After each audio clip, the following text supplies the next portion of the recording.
Hi, I'm Joshua Rowe. I'm the lead technical artist on Card Brawl, Duel of Champions.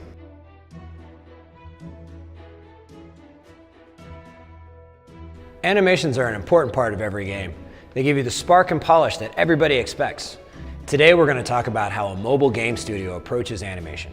Obviously, animation brings life to a game, but it also performs an important role to the player.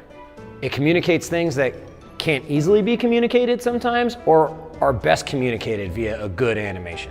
A good example would be when we're making an animation, when given no context, the player needs to see that animation and go, oh yeah, that guy died. Another important consideration, especially in character animation, is that you're making animations that are mostly reusable. Certain characters can have really cool death animations, for instance, but the core concept is pretty similar from character to character, so it makes sense for efficiency's sake to give things a generic starting point.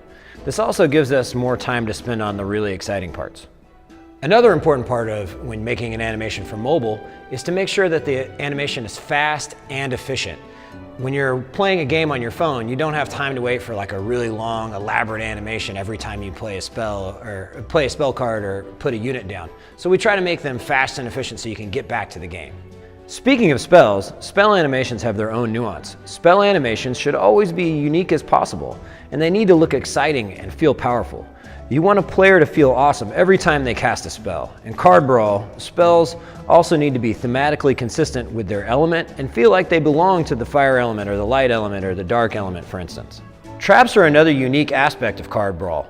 We wanted traps to feel fun and have kind of a gotcha feeling, making it fun even for the player on the receiving end. We also want to make sure the trigger happened in a realistic way. Now we come to Overflow, a mechanic that's unique to Card Brawl. Overflow is when a unit attacks another unit and then the damage overflows from that unit into the enemy champion. We wanted to make sure that the animation and the VFX communicated this in a good way so that the player would know intuitively kind of what happened, even if they skipped the tutorial. That's it for the DevDiary on animation. Thanks for watching and learning more about Card Brawl, Duel of Champions.